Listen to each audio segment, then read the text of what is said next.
Orang yang positif dengan musibah yang berlaku, dia terima hakikat. Lalu dia akan sebut apa bila berlaku musibah? Sebut apa? Wabak yang berlaku, musibah yang berlaku, dia terima hakikat. Life must go on. Kehidupan mesti diteruskan.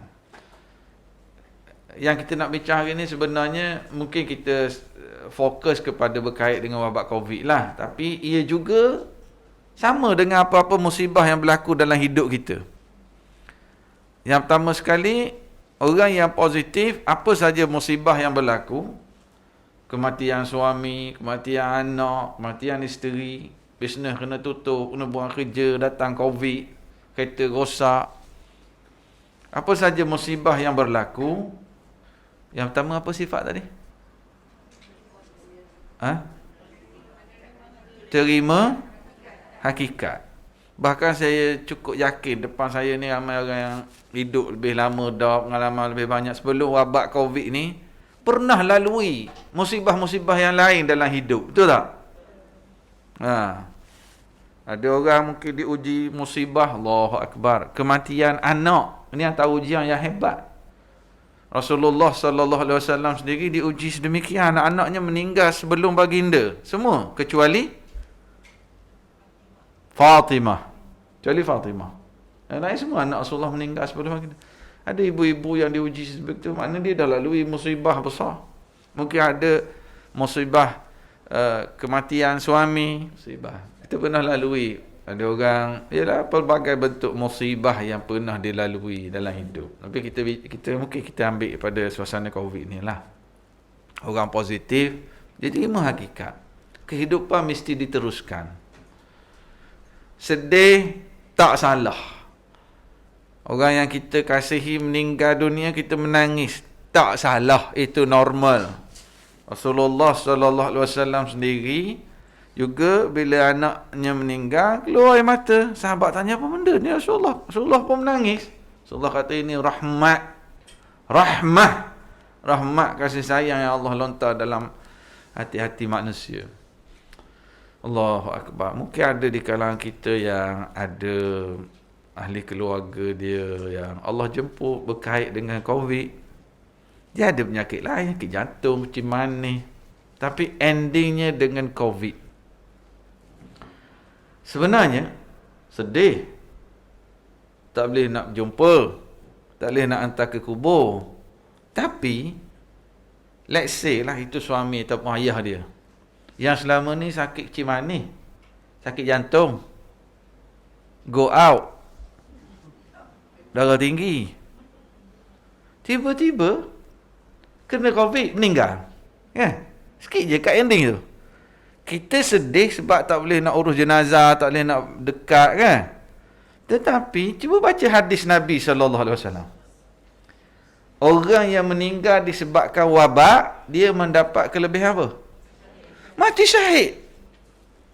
Maknanya dalam suasana ayah kita tu yang mungkin tak lama lagi meninggal sebab sakit jantung, mungkin tak lama lagi meninggal sebab kecil manis, tiba-tiba Allah pilih dia dapat fadilat mati syahid.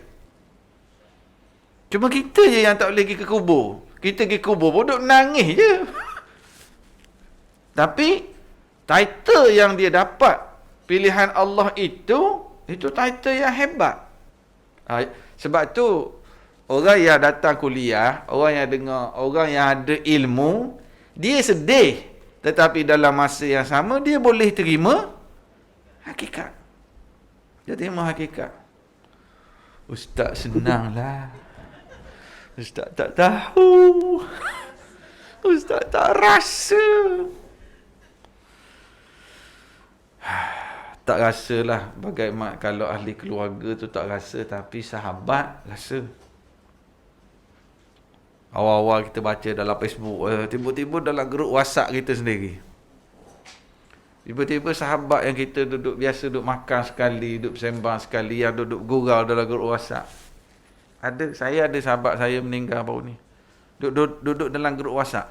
Setiap hari selepas subuh, dia yang paling istiqamah. Setiap lepas subuh, dia akan send dalam grup WhatsApp, Assalamualaikum buat bakal bakal jenazah sekalian. Ini hadis Rasulullah, ini fadilat. Tapi dia punya intro tu, Assalamualaikum wahai bakal jenazah sekalian. Mana saya rasa lama dah kita duduk dalam grup ni. Tiap hari dia send kat grup. Punya dia yang jadi jenazah dulu. Subhanallah. Terasa orang yang positif dengan musibah yang berlaku, dia terima hakikat. Lalu dia akan sebut apa bila berlaku musibah? Sebut apa? Inna lillah wa inna ilaihi raji'un. Tulislah nota tu, bila positif terima hakikat, sebut inna lillah wa inna ilaihi raji'un. Ada sahabat saya jatuh motosikal. A jatuh motosikal, B datang beritahu, Ustaz, A jatuh motor. Saya pun sebutlah inna lillah wa inna ilaihi raji'un. Dah tak mati lagi, Ustaz, tak mati. Dia ingat inna lillah ni untuk orang meninggal sahaja. Sedangkan inna lillah wa inna ilaihi raji'un untuk apa saja musibah. Berlaku kita inna lillah wa inna ilaihi raji'un. Alhamdulillah, kuliah-kuliah di masjid dah boleh mula balik. Tiba-tiba kita dengar lepas 2 minggu, sebab orang ramai sangat tak ikut peraturan, pergi shopping komplek, pergi kat tempat air terjun, pergi. Akhirnya tambah balik nombor. Masjid pun tak boleh nak datang balik. Masa tu kita sebut apa? Pun kita sebut inna lillahi wa inna ilaihi raji'un. Musibah. Dah kelas boleh elok-elok disebabkan ada orang yang tak patuh peraturan di tempat lain, sampai ke masjid pun tak boleh datang. Itu pun musibah. Inna, sesungguhnya kita, lillahi, bagi Allah, milik Allah. Wa inna, dan sesungguhnya kita, ilaihi, kepadanya, raji'un. So, apa kaitan ungkapan ini apabila berlaku musibah? Apa kaitan dia?